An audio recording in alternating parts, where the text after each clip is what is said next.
Hello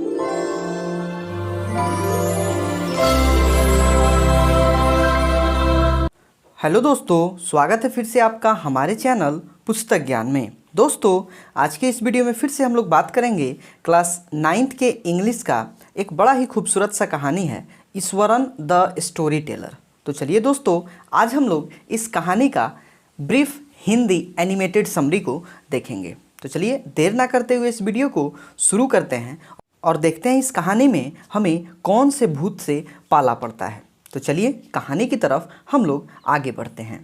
Mahendra जो था एक कंपनी में जूनियर सुपरवाइज़र के पद पर कार्यरत था और वो उस कंपनी में बहुत ही अच्छे तरह से अपने कामों को कर रहा था। ये जो कंपनी थी, ये कंपनी अलग अलग जगहों पे फैक्ट्री, पुल, ब्रिज और अलग अलग कंस्ट्रक्शन साइट में जो काम था वो काम को किया करती थी। और वहीं पे जो महेंद्र था वो अपने कामों को बखूबी निभाया करता था। और महेंद्र का जो काम था वो कुछ ज़्यादा भारी काम नहीं था, सिर्फ इतना काम था कि जो कारीगर काम कर रहे होते हैं उस पर सिर्फ नज़र रखता था वो। और इस काम के कारण उसे समय समय पर एक जगह से दूसरे जगह जाना होता था। अब चूँकि अलग अलग जगह पे कंस्ट्रक्शन का काम होते रहता था, इसीलिए समय समय पर उसे अलग अलग जगह जाना पड़ता रहता था। अब चूँकि वो कुंवारा था तो इसलिए वो एक जगह से दूसरे जगह जब जाता था तो वो खुद को सारे हालातों में ढाल लेता था और उसे किसी भी तरह का कोई भी परेशानी नहीं होता था।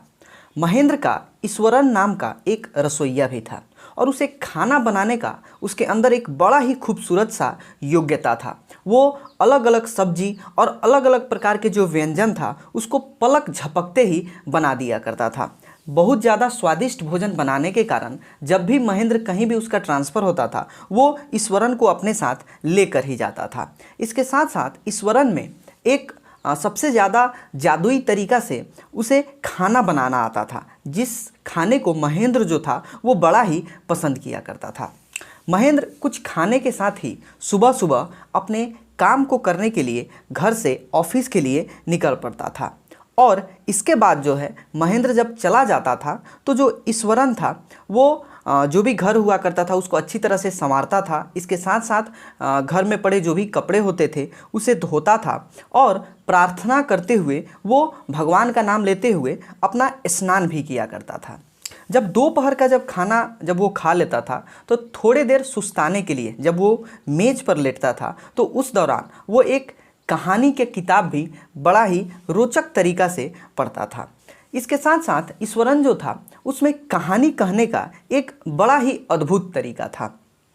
उसकी जो कहानियाँ होती थी उसमें सनसनीखेज के जो जितने भी जो पुस्तक होता था उसका प्रभाव होता था। यानी कि कहानी कहने का जो तरीका उसमें था, एक बड़ा ही खूबसूरत तरीका से वो कहानी को कहा करता था। ईश्वरन जो था वो छोटी से छोटी कोई भी घटना हो उसका वर्णन करने का उसके अंदर एक अद्भुत ही तरीका था। और जब वो किसी कहानी का वर्णन करता था तो उसके अंदर वो रहस्यमयी कहानियों को पता नहीं कहाँ से घुसा देता था, पता ही नहीं चलता था।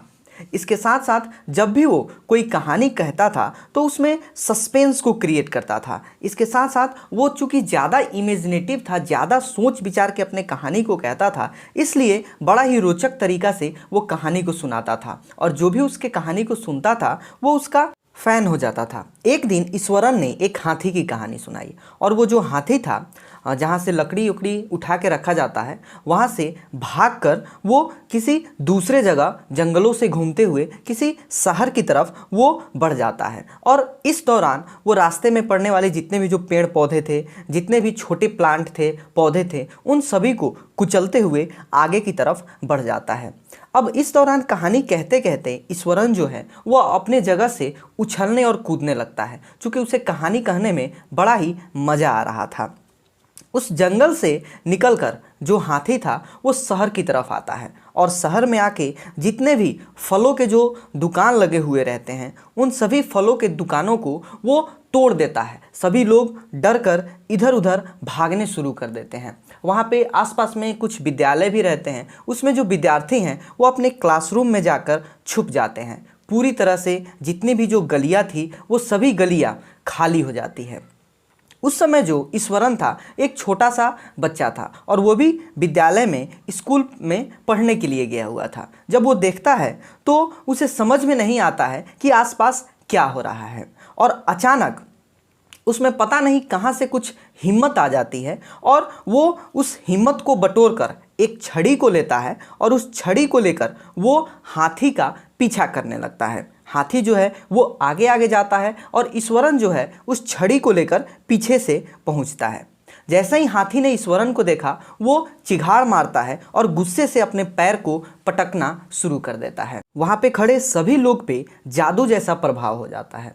तब ईश्वरन जो है वो आगे बढ़ता है और हाथी के अंगूठे के नाखून पर जोर से वार कर देता है।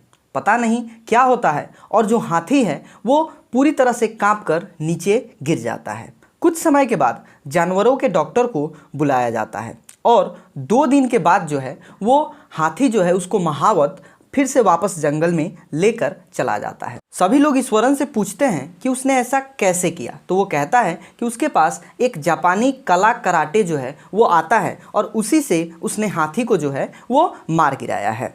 ईश्वरन जो था प्रत्येक दिन महेंद्र को अलग अलग डरावने, एडवेंचर वाले तथा सस्पेंस कहानियों को सुनाया करता था। महेंद्र भी था वो बड़ा ही ध्यानपूर्वक ईश्वरन की सभी कहानियों को एक एक करके सुना करता था और उसकी कहानी सुनने में महेंद्र को भी बड़ा ही मज़ा आता था और वो चाहता था कि प्रत्येक दिन वो उसे एक कहानी सुनाए।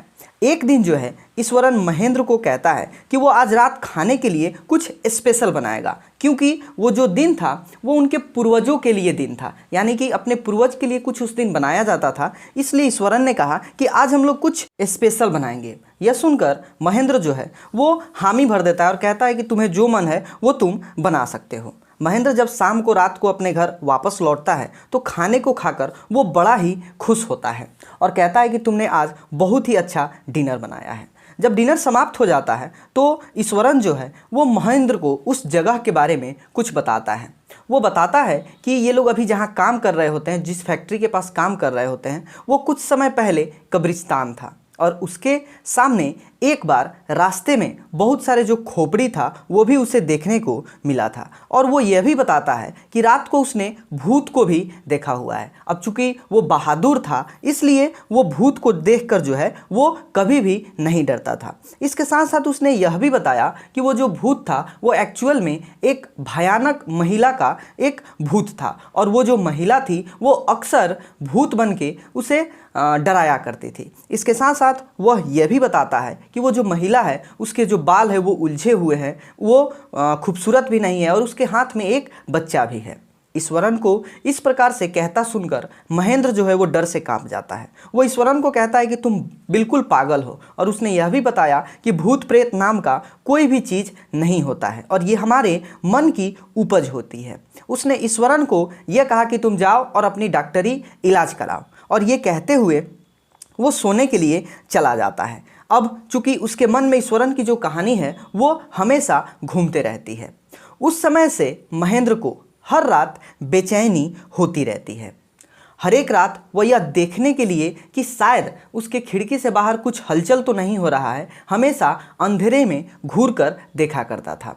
उसकी आदत थी कि जब भी कभी पूर्ण चांदनी रात होती थी तो वो उस रात की प्रशंसा जो है वो सभी से किया करता था। लेकिन ईश्वरन की कहानी को सुनने के बाद वो डर से खिड़की के पास जाकर बाहर चांदनी रातों को नहीं देखा करता था, क्योंकि उसे डर था कि शायद वो औरत वाली जो कहानी है वो सच हो जाए। एक रात महेंद्र जो है अपनी गहरी नींद में सोया हुआ था, तभी उसे किसी के कराहने की आवाज़ सुनाई देती है। वो जग जाता है और वो जो आवाज़ था उसके खिड़की के पास से ही आता हुआ रहता था। वो जो है अपने हिम्मत को बांधते हुए वो खिड़की की तरफ आगे बढ़ता है और देखने की कोशिश करता है कि ये आवाज़ एक्चुअली में कहाँ से आ रही है, लेकिन फिर भी उसे कोई भी चीज़ जो है वो नहीं दिखाई देती है, सिर्फ आवाज़ें सुनाई देती है। वो बिल्कुल डर जाता है और वो पसीना पसीना होकर हाँफने लगता है। फिर बाद में वो सोचता है कि नहीं, ये उसकी मन की कुछ चाल है, ये उसके मन में इस प्रकार का जो है वो भ्रम पैदा हो चुका है। एक्चुअल में ऐसा भूत जो है वो कुछ भी नहीं होता है।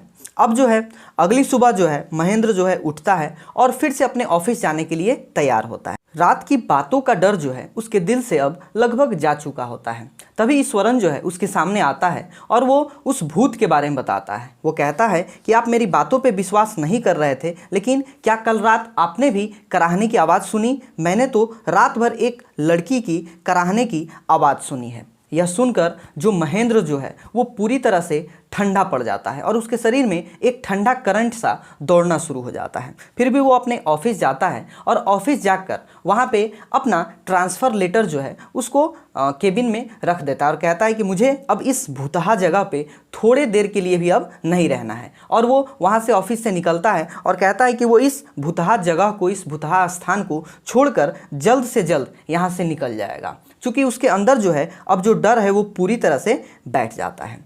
तो दोस्तों, यह था इस कहानी ईश्वरन द स्टोरी टेलर का एक खूबसूरत सा short animated brief Hindi summary. तो इस वीडियो में बस इतना ही। मिलेंगे हम लोग अगले वीडियो में। तब तक दोस्तों आप हमारे इस चैनल पर बने रहिए और हमारे वीडियो को देखते रहिए। दोस्तों, अंत तक हमारे इस चैनल पर और हमारे इस वीडियो पे बने रहने के लिए आपका बहुत बहुत धन्यवाद। तो मिलते हैं हम लोग अगले वीडियो में। तब तक के लिए दोस्तों, जय हिंद और जय भारत।